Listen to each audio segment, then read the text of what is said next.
Pessoal, sejam bem-vindos aí no nosso canal e a gente vai trabalhar nessa aula coisa rápida, coisa meiga, a identificação de funções inorgânicas, beleza? Então, exclusivamente uma forma aí de olhar para uma fórmula química de um composto inorgânico e identificar se ele é um ácido, uma base, um óxido ou se ele é um sal, beleza? Pessoal, vamos começar lá então. Ácidos. Bato o olho numa fórmula. Como é que eu sei que essa substância é um ácido? Todo ácido inorgânico vai começar com hidrogênio, beleza? Então sempre vai começar com hidrogênio. Aí vai depender da quantidade que tiver também. Então temos aí, ó, HCl, né? Temos aí também HNO3, temos o H2SO4, o H3PO4, perceba que todos eles têm em comum o começo da fórmula química com hidrogênio, só muda a quantidade de hidrogênios aí.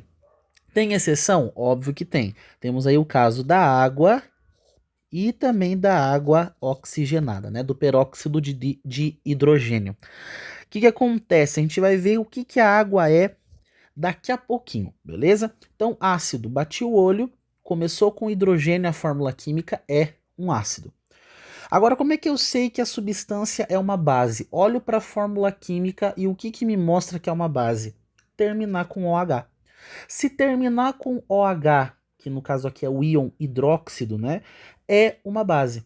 Exemplos então aqui, NaOH, KOH, o CaOH2 e assim por diante. O que muda? A quantidade.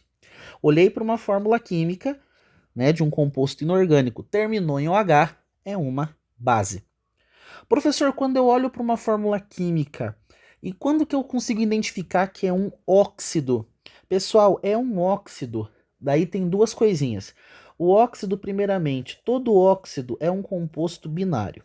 O que é composto binário, professor? Composto que tem dois elementos químicos. Dois. Ah, professor, mas se tiver três? Aí não é óxido, beleza? Então, óxido precisa ser binário. Então, ó, tem que ter dois elementos químicos. E, além disso, na ponta direita, precisa ter o oxigênio.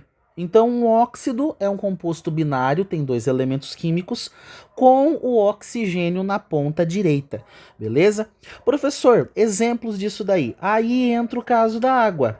A água é um elemento que é uma substância química, né, um composto inorgânico binário, perceba, ó, tem dois elementos, e quem está na ponta direita é o oxigênio. Então a água é um óxido, beleza? Professor, mas se a substância inorgânica que eu estou lidando ali não se encaixar nessas três coisas, aí ela sobra, ela vai ser o que então na realidade? Ela vai ser um sal. Então quer dizer que eu vou excluindo, professor? Exatamente, você vai excluindo. Se não começa com hidrogênio, não é ácido, né? Então se não começa com hidrogênio, não é ácido. Se não termina com OH, não é base. Se não é binário e não tem oxigênio na ponta direita, não é um óxido. Aí resta para ele ser um sal. Quer ver um exemplo? Ó? HOCO3. Então tá aí. Começa com hidrogênio? Não, então não é um ácido. Termina com OH? Também não, então não é uma base. É um composto binário? Não, professor, ele tem 4 elementos químicos, sódio, hidrogênio, carbono e oxigênio. Então ele não pode ser um óxido. Ah, professor, mas ele termina em oxigênio. Mas para ser óxido não é apenas terminar em oxigênio, tem que ser binário, tem que ter dois elementos. Ah, professor, então ele não é nenhum dos três primeiros. Então isso daqui é um sal. Beleza? Então, se não encaixa nessas três primeiras, o composto inorgânico vai ser um sal. Tranquilo, pessoal? Essa dica, então, rapidinha, só para identificação de funções inorgânicas. Isso aqui já ajuda para muitos exercícios aí de vestibular. Até mais!